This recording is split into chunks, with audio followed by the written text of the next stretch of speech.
Midnight. I sat in my battered Ford pickup in the driveway, rain hammering the windshield like bullets from heaven.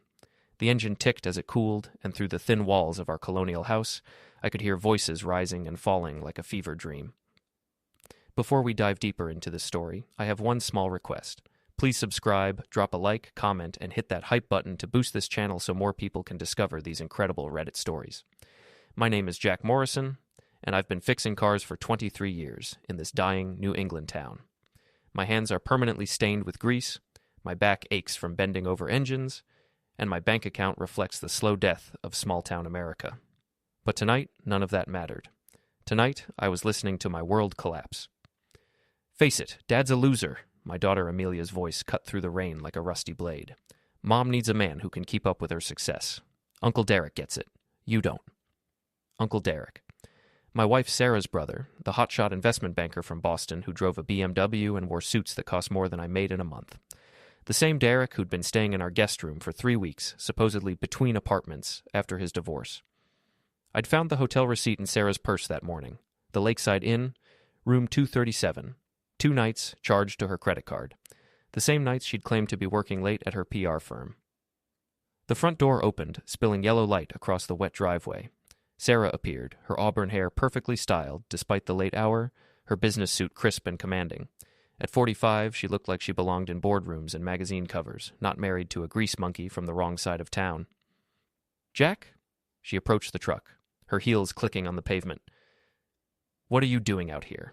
I rolled down the window, letting the rain kiss my face. Thinking. "About what?" "About how you said you earn more, so you make the rules." I smiled, the expression feeling foreign on my face. "You're absolutely right." Her green eyes narrowed. "What's that supposed to mean?" "Nothing, sweetheart. Just agreeing with my successful wife." She studied me for a long moment, rain beating on her expensive jacket. "You're acting strange." "Am I? Maybe I'm finally learning my place." I started the engine. "Don't wait up. I've got some thinking to do." As I backed out of the driveway, I saw Derek's silhouette in the upstairs window, watching. My brother-in-law, my wife's champion. The man who'd spent 3 weeks poisoning my family against me with his talk of ambition and knowing your worth. The rain followed me through the empty streets of Millbrook, Massachusetts, past the shuttered factories and boarded storefronts that told the story of a town that time forgot. I drove to Frankie's boxing gym, the only place in this dying world that still felt real. Frankie Torino had been training fighters for 30 years, and his gym smelled like sweat, leather, and honest work. He lived in the apartment above the gym, and his lights were still on. "Jackie boy," he said when I knocked. "You look like hell. Feel worse." I stepped inside, shaking rain from my jacket. "Got a beer?" "Always." He handed me a cold Budweiser and settled into his worn recliner. "What's eating you?" I told him everything. The hotel receipt, the late nights, Derek's constant presence, Amelia's words. Frankie listened without judgment, nodding occasionally. "So what you gonna do?" he asked when I finished. "I don't know. Sarah's right about one thing. She does earn more. Her PR firm pays her 6 figures. I'm lucky to clear 40 grand. Money ain't everything, Jack. Tell that to my wife." I drained the beer. "She's got Derek whispering in her ear about how she deserves better, how she's wasting her potential on a blue-collar nobody." Frankie leaned forward. "You know what your problem is? You're fighting fair, and nobody wins a fair fight." "What's that mean?" "It means stop being the nice guy. Stop taking their shit. You want to save your marriage? Make them remember why they need you." I left Frankie's at 2 a.m. with a plan forming in my mind. The rain had stopped, and the stars were visible for the first time in weeks. Maybe that was a sign, or maybe it was just the calm before the storm. The next morning, I woke up on Frankie's couch with a crick in my neck and a clarity I hadn't felt in months. Sarah had called 3 times, but I didn't answer. Let her wonder. I drove to Morrison's Auto Repair, my shop, my father's before me, and his father's before him. 3 generations of Morrisons fixing the cars of Millbrook, watching the town slowly die around us. The morning sun slanted through the grimy windows, illuminating dust motes that danced like ghosts. My first customer was Mrs. Patterson, a widow whose ancient Buick needed more prayers than parts. She counted out wrinkled 20s with arthritic fingers, apologizing for not having more. "Don't worry about it, Mrs. Patterson," I said, same as always. "Family discount." She smiled, the expression transforming her weathered face. "Your father would be proud, Jack. You're good people." Good people. That's what everyone said about Jack Morrison. Good old Jack, reliable Jack. Jack who'd give you the shirt off his back. Jack the doormat. My phone buzzed. Sarah. Where are you? Derek's making breakfast. I typed back, working, that thing poor people do. 3 dots appeared, then disappeared. No response. Around noon, my buddy Tommy Brennan stopped by. We'd been friends since high school, back when the world seemed full of possibilities instead of limitations. Tommy had married his high school sweetheart, bought a house 2 streets over from mine, and worked at the post office. We used to grab beers every Friday, talk about sports, and complain about our wives in the harmless way married men do. But lately, Tommy had been different, distant. I knew why. Hey, Jack. He didn't meet my eyes. Got a minute? Sure. What's up? He shuffled his feet, hands shoved deep in his pockets. Look, man, this is awkward, but Linda thinks maybe we should take a break from hanging out. Linda. Tommy's wife, who worked at the same PR firm as Sarah, who'd been Sarah's friend long before she was Tommy's wife. Let me guess, I said. Sarah told Linda that I'm not supportive of her success, that I'm holding her back. Tommy's face reddened. It's not like that, Jack. It's just, things are complicated right now. Complicated how? Come on, man. You know how it is. The wives talk, and when they're not happy, we're not happy. I finished the sentence. I get it, Tommy. Sarah makes more money than me, so her feelings matter more. Her brother's got connections, so his opinion carries weight. And I'm just the grease monkey who doesn't know his place. That's not what I meant, isn't it? I wiped my hands on a rag, taking my time. How long have we been friends, Tommy? 25 years. 25 years. And now your wife snaps her fingers and you come crawling over here to dump me like yesterday's garbage. Jack, please, don't make this harder than it has to be. Harder than it has to be? I laughed, the sound echoing off the garage walls. You're ending a quarter-century friendship because my wife's brother convinced her she married beneath her station, and I'm making it hard? Tommy backed toward the door. I'm sorry, Jack. I really am. Yeah, I said. Me too. He left without another word, and I stood alone in my garage, surrounded by the tools and memories of 3 generations. The weight of isolation settled on my shoulders like a lead blanket. My phone rang. Sarah. Jack, we need to talk. I'm listening. Not over the phone. Come home. I am home. This garage is more home than that house has been in months. A pause. Derek thinks you're having some kind of breakdown. Derek thinks a lot of things. Doesn't make them true. He's concerned about you, about us. How thoughtful of him to be concerned about our marriage while he's... I stopped myself. While he's what, Jack? Nothing. I'll be home for dinner. But I wouldn't be the same Jack who left that morning. That Jack was dead, killed by indifference and buried under years of being taken for granted. The new Jack was just getting started. I came home to find Derek in my kitchen, wearing one of my old Patriots t-shirts and cooking pasta like he owned the place. The sight of him in my clothes, in my space, using my pans, hit me like a physical blow. Jack! He turned with a smile that didn't reach his eyes. Perfect timing. I'm making my famous carbonara. In my kitchen, wearing my shirt, using my stove. The smile faltered. Sarah said it was okay. My clothes are at the cleaners. Sarah appeared from the living room, still in her work clothes, but with her jacket off and her hair down. She looked beautiful and distant, like a painting in a museum, something to admire but never touch. Jack, don't start, she said. Derek's doing us a favor by cooking. A favor. I set my keys on the counter with deliberate care. How generous of him. Derek stirred the pasta, his movements confident and practiced. I know this situation isn't ideal, Jack. Being between places is tough. But Sarah and you thought, I interrupted. Interesting how often that phrase comes up lately. Amelia bounded down the stairs, her phone glued to her ear. At 20, she was a junior at Boston University, home for spring break and full of opinions about everything. She looked like her mother, beautiful, confident, and increasingly impatient with her blue-collar father. Dad, you're being weird again, she said, covering her phone. Uncle Derek's just trying to help. Help with what exactly? With Mom, with this family, with you. The words hung in the air like smoke. With me? Like I was a problem to be solved, a burden to be managed. Derek cleared his throat. Jack, maybe we should talk. Man to man. Sure. I pulled out a chair and sat down. Talk. He turned off the burner and faced me, his expression serious and condescending. I know this is hard for you. Watching Sarah succeed, Feeling left behind, it's natural to feel threatened. Threatened? When a woman starts earning more than her husband, it challenges traditional power structures. Some men can't handle it. Sarah leaned against the counter, arms crossed, watching this conversation like it was a performance she'd paid to see. And what kind of man am I, Derek? The kind who loves his wife but doesn't know how to support her dreams. The kind who sees her success as his failure instead of celebrating it. I nodded slowly. You've given this a lot of thought. I care about Sarah, about this family. Enough to stay in a hotel with my wife while I'm working 60-hour weeks to keep my business afloat? The kitchen went silent. Derek's face went white, then red. Sarah pushed off from the counter. What did you just say? She asked. I pulled the hotel receipt from my pocket and placed it on the counter. The Lakeside Inn, room 237, 2 nights last week, charged to your card. Sarah stared at the receipt like it might bite her. Jack, I can explain. I'm sure you can. You're good with words. It's your job. Derek stepped forward. Jack, you've got this all wrong. Do I? Then explain it to me. Explain why my wife is paying for hotel rooms while her brother stays in our house. Explain why she's working late every night, but her car's not at the office. Explain why my daughter thinks I'm a loser and my friends won't return my calls. Dad, stop, Amelia said. You're embarrassing yourself. Am I? Or am I finally seeing clearly? Sarah picked up the receipt with trembling fingers.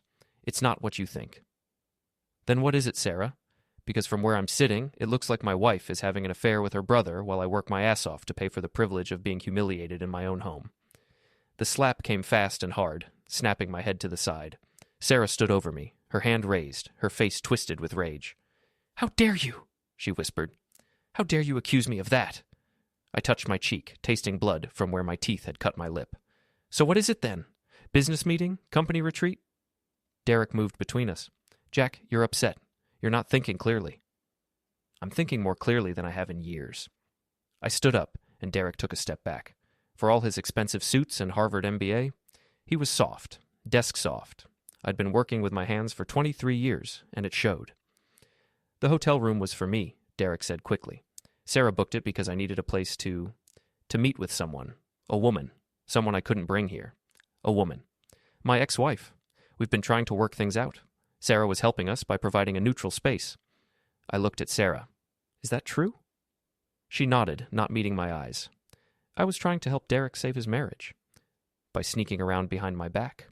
I knew you'd make a big deal out of it. You never liked Derek. I wonder why. The lies tasted bitter in the air between us. Maybe Derek was telling the truth about the hotel room. Maybe not. But something was wrong in my house, in my marriage, in my life. I could feel it like a tumor growing in my chest. I need some air, I said. I walked outside into the cool evening, leaving them in the kitchen with their explanations and justifications. The stars were coming out, pinpricks of light in the gathering darkness. My phone buzzed, a text from an unknown number. Your wife's car was at the Lakeside Inn again tonight. Room 237. Thought you should know. A friend. I stared at the message, my hands shaking. Sarah was inside, had been inside for an hour. Her car was in the driveway. Unless it wasn't her car at the hotel, unless Derek had borrowed it, or unless someone was lying. I drove to the Lakeside Inn with my heart hammering against my ribs. The parking lot was half empty, filled with the cars of traveling salesmen and cheating spouses. And there, in the back corner under a broken streetlight, sat Sarah's silver Lexus. Room 237 was on the second floor, overlooking the lake. The curtains were drawn, but I could see the flicker of television light through the gap. I climbed the exterior stairs, my work boots echoing off the metal steps. I pressed my ear to the door and heard voices. Sarah's laugh, low and intimate. A man's voice responding, but not Derek's. This voice was younger, smoother. I knocked. The voices stopped. Footsteps approached the door. Who is it? Sarah's voice, tight with panic. Room service, I said in a fake accent. We didn't order anything. Complimentary champagne from management. A pause. Whispered conversation. Then the door opened a crack. The chain still attached. Sarah's face appeared in the gap, and her eyes went wide when she saw me. Hello, sweetheart, I said. Mind if I come in? She tried to close the door, but I pushed against it, snapping the chain. Sarah stumbled backward as I entered the room. A man sat on the bed in his underwear, scrambling for his clothes. I recognized him, Brad Hutchins, Sarah's colleague from the PR firm. Younger than me, better looking, with the kind of easy confidence that came from never having to work with your hands. Jack, Sarah said, clutching a hotel robe around herself, this isn't what it looks like. Really? Because it looks like my wife is fucking her coworker in a cheap motel while I'm home having dinner with her lying brother. Brad stood up, pulling on his pants. Look, man, I know this is bad, but... Shut up. I didn't take my eyes off Sarah. How long? Jack, please. How long, Sarah? 6 months, she whispered. 6 months. Half a year of lies, of late nights, of making me feel crazy for suspecting what my gut already knew. And Derek knows? She nodded. He's been covering for you, the hotel receipts, the excuses, the whole supportive brother act.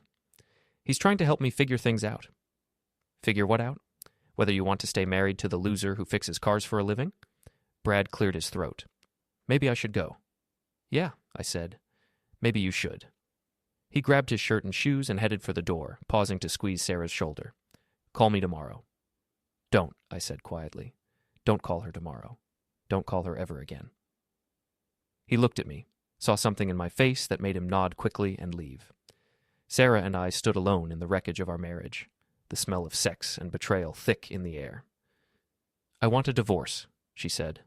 I know you do. I want the house and half of everything. Of course you do. I earn more than you, Jack. I always have. I deserve better than this life you've trapped me in. I smiled, and she took a step back. You're right, I said. You do earn more. You make the rules, and I'm finally ready to play by them. I left her in that hotel room and drove home through the empty streets of Millbrook. The house was dark except for Derek's room, where I could see him pacing back and forth, probably on the phone with Sarah. I sat in my truck and made a list of everything that was about to change. Joint bank accounts, credit cards, the mortgage, the utilities, all the little financial threads that held our life together. Sarah wanted to make the rules? Fine. Starting tomorrow, she could pay for the privilege. The next morning, I was at the bank when it opened. I withdrew every penny from our joint accounts, $43,000 that represented 23 years of marriage and careful saving. I left exactly $1 in each account, just enough to keep them open. Then I went to the credit card companies and removed myself as an authorized user on all of Sarah's cards. I canceled the joint cards entirely. By noon, I had transferred the utilities, the mortgage, and every other bill into Sarah's name alone. Since she earned more and made the rules, she could handle the financial responsibilities too. My phone started ringing around 2 o'clock. Jack, what the hell did you do? Sarah's voice was shrill with panic. I followed your rules, sweetheart. You earn more, so you get to pay more. You can't just cancel everything. I didn't cancel anything. I just removed myself from accounts that I apparently wasn't contributing enough to anyway. The mortgage payment is due next week. Better get your checkbook ready. Jack, this is insane. We need to talk about this like adults. Adults don't fuck their coworkers in cheap motels while their husbands pay the bills. The line went quiet for a moment. Then, I'm calling my lawyer. Good idea. Make sure you can afford him. I hung up and went back to work. Mrs. Patterson's Buick was making a noise that sounded like a dying cat, and Mr. Rodriguez's pickup needed a new transmission. Honest work for honest pay. Around 5, Tommy Brennan showed up at the garage. He looked uncomfortable, shifting from foot to foot like a kid called to the principal's office. Jack, we need to talk. Thought we already did that, Tommy. Linda's freaking out. Sarah called her crying, saying you've lost your mind. Have I? Did you really clean out your bank accounts? Every penny. Tommy whistled low. Jesus, Jack, that's harsh. Is it? Or is it just following the new rules? Sarah makes more money, so she makes the decisions. Well, I've decided to let her make all of them. That's not how marriage works. Really? Because for the last 6 months, my marriage has been working like this. Sarah fucks her coworker, Derek covers for her, my daughter calls me a loser, and my friends abandon me because their wives don't want them associating with the poor guy. Tommy's face went red. That's not fair. Fair? I laughed. You want to talk about fair? Fair would have been you telling me that your wife knew about Sarah's affair. Fair would have been you warning me instead of cutting me loose like damaged goods. I didn't know about the affair. But Linda did, and Linda tells you everything, just like Sarah tells Derek everything. You all knew I was being played, and you let it happen. Tommy ran his hands through his hair. What do you want from me, Jack? Nothing. Absolutely nothing. You made your choice when you picked your wife's comfort over our friendship. Now live with it. Come on, man. We've been friends since high school. No, we were friends until your wife decided I wasn't worth the trouble. There's a difference. He stood there for a long moment, mouth opening and closing like a fish out of water. Finally, he turned and walked away. My phone rang again. Derek this time. Jack, you need to stop this childish behavior and come home. Childish behavior? You mean like lying to cover for my wife's affair? Sarah's confused. She's going through a difficult time. She's going through a difficult time? What about me, Derek? What about the husband who's been working his ass off while she screws around? You're not blameless in this, Jack. You've neglected Sarah for years, taken her for granted. And you've been there to comfort her? How convenient. I care about my sister. Enough to help her cheat on her husband? Enough to help her find happiness. I gripped the phone so hard I thought it might crack. Let me tell you something, Derek. You're not staying in my house another night. Pack your shit and get out. You can't kick me out. Sarah invited me. Sarah doesn't own that house. I do. It's been in my family for 3 generations. My name's on the deed, and I want you gone. Sarah won't let you do this. Sarah's about to learn that earning more money doesn't give you ownership of everything. Some things still belong to the man who pays for them. I hung up and drove home to find Derek loading suitcases into his BMW. Sarah stood on the porch, her arms crossed, her face twisted with rage. You can't do this, Jack, she said as I got out of the truck. Watch me. I live here too. Then start acting like it. Pay the mortgage, pay the utilities, pay for the groceries. Contribute something other than drama and betrayal. Derek slammed his trunk shut. This isn't over, Jack. You're right, it's not. I stepped closer to him, close enough that he had to look up to meet my eyes. If I see you around my wife again, if I find out you're still helping her sneak around, I'll make sure everyone in your fancy Boston social circle knows exactly what kind of man you are. You threatening me? I'm promising you. He got in his car and drove away, leaving Sarah and me alone on the porch of the house where we'd been married, where we'd raised our children, where we'd built a life that was now crumbling around us. I hate you, she said quietly. I know, but you'll hate me a lot more before this is over. What's that supposed to mean? I smiled, and she took a step back. It means you wanted to make the rules, Sarah, so let's see how well you play the game. The next 2 weeks were a masterpiece of calculated destruction. Sarah scrambled to cover the mortgage payment, the utilities, and all the other expenses she'd never had to think about. Her credit cards maxed out quickly. Apparently, 6-figure salaries don't go as far when you're actually responsible for everything. I watched from my garage as her perfect life unraveled. The landscaping service stopped coming, the house cleaner quit, the premium cable got disconnected. But I wasn't done. I made some calls to people I'd known for 23 years in this town. People whose cars I'd fixed, whose kids I'd coached in Little League, whose trust I'd earned through decades of honest dealing. It's amazing how much people will tell you when they think you're the wronged party. Brad Hutchins, it turned out, wasn't Sarah's first affair. There had been others. Her boss at the PR firm knew about it and was considering firing her to avoid a sexual harassment lawsuit. Her colleagues were already whispering about the woman who slept her way up the corporate ladder. I didn't spread these rumors. I didn't have to. In a town like Millbrook, the truth has a way of getting around all by itself. My phone rang on a Thursday afternoon. Amelia, calling from college. Dad, what did you do to Mom? I gave her what she wanted, sweetheart. Independence. She's crying all the time. She can barely afford the house payments. Maybe she should have thought about that before she decided I wasn't good enough for her. She made a mistake, Dad. People make mistakes. Some mistakes have consequences. She wants to come home, to work things out. I laughed, the sound echoing off the garage walls. Home to what? The husband she's been cheating on? The life she called a trap? The man she said wasn't worthy of her success? Dad, please, she's sorry. Sorry she got caught. Sorry she has to pay her own bills. Sorry she can't have her cake and eat it too. But not sorry for what she did. What do you want from her? Nothing, Amelia, absolutely nothing. She made her choice when she decided I wasn't enough. Now she gets to live with it. The final confrontation came on a Saturday morning. I was at the garage working on Mrs. Patterson's Buick when Sarah walked in. She looked terrible, her hair unwashed, her clothes wrinkled, her eyes red from crying. Jack, we need to end this. I didn't look up from the engine. And what? This war you're waging against me. I'm not waging war, Sarah. I'm just following your rules. You earn more, you make the decisions. You decided you didn't want to be married to me, so I'm helping you get what you want. I never said I didn't want to be married to you. You said it every time you met Brad at that hotel. You said it every time you let Derek poison our kids against me. You said it every time you made me feel like a failure for not being good enough for your success. She moved closer, and I could smell her perfume. The same perfume she'd worn on our wedding day. The same perfume that had been on those hotel sheets. I made mistakes, Jack. But we can fix this. We can go to counseling. We can what? Pretend the last 6 months didn't happen. Pretend you didn't fuck another man while I was home paying your bills. Pretend Derek didn't help you do it. Pretend our daughter didn't call me a loser to my face. She didn't mean it. Yes, she did. And you know what? She was right. I was a loser. I was the guy who worked 60-hour weeks so his wife could afford to cheat on him. I was the guy who let his friends abandon him rather than make waves. I was the guy who smiled and nodded while everyone told him he wasn't good enough. I straightened up and finally looked at her. But I'm not that guy anymore. What do you want, Jack? Money? I'll pay you alimony. The house? You can have it. Just please stop this.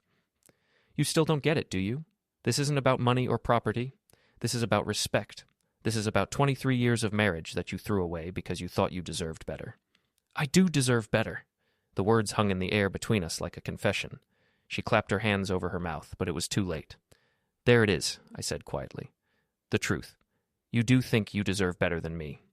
Jack, I didn't mean... Yes, you did. And you know what? You're going to get exactly what you deserve. I walked to my desk and pulled out a manila envelope. Divorce papers. Already signed. The house is yours, along with the mortgage payments. The cars are yours, along with the loan payments. Everything is yours, Sarah. All the responsibility, all the bills, all the consequences. She took the envelope with shaking hands. What about you?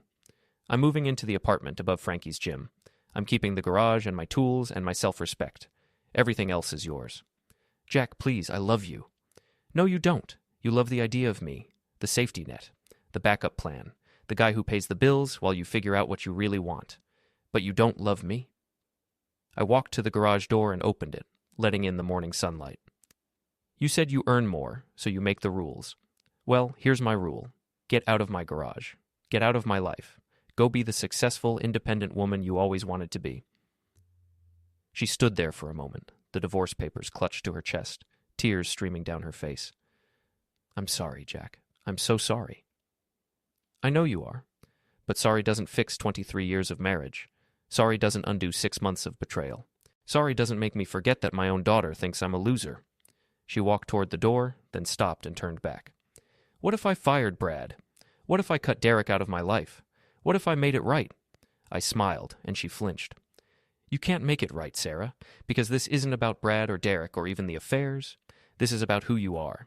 This is about a woman who looked at her husband of 23 years and decided he wasn't good enough. This is about a woman who let her brother turn her children against their father. This is about a woman who thought she could have everything without consequences. And what about you, Jack? What kind of man does this make you? The kind who finally learned to respect himself. The kind who won't be anyone's doormat ever again. The kind who gives people exactly what they ask for. She walked out of my garage and out of my life, leaving me alone with my tools and my self-respect and the certain knowledge that I'd finally won a fight I'd been losing for years. 6 months later, I heard she'd lost her job at the PR firm. The sexual harassment lawsuit materialized after all, and her boss decided she was more trouble than she was worth. She had to sell the house to pay the mortgage, and she moved back in with her parents in their retirement community in Florida. Derek got transferred to the London office of his bank, a lateral move that everyone knew was really a demotion. Apparently, his reputation for helping married women cheat on their husbands didn't play well with his conservative bosses. Brad Hutchins moved to California and got married to a woman half his age. I heard he was very happy. As for me, I kept the garage, kept my dignity, and learned that sometimes the best revenge is simply letting people have exactly what they think they want. Tommy Brennan came by last week, wanting to apologize and rebuild our friendship. I listened politely and told him I'd think about it. Some bridges, once burned, can't be rebuilt. Some friendships, once betrayed, can't be salvaged. But some men, once they learn to respect themselves, can't be broken again. I'm sitting in my garage now, working on Mrs. Patterson's ancient Buick, and I'm content. Not happy, maybe, but content. I know who I am, I know what I'm worth, and I know that no one will ever make me feel small again. Sarah was right about one thing. She did earn more money than me, but money isn't everything. Self-respect is everything. Dignity is everything. And the knowledge that you stood up for yourself when it mattered most, that's worth more than all the 6-figure salaries in the world. She said, I earn more, so I make the rules. I smiled. You're right. And then I gave her exactly what she asked for. The end. Don't forget to hit like, subscribe, and turn on the bell so you don't miss the next story. Write in the comments from which city you are watching,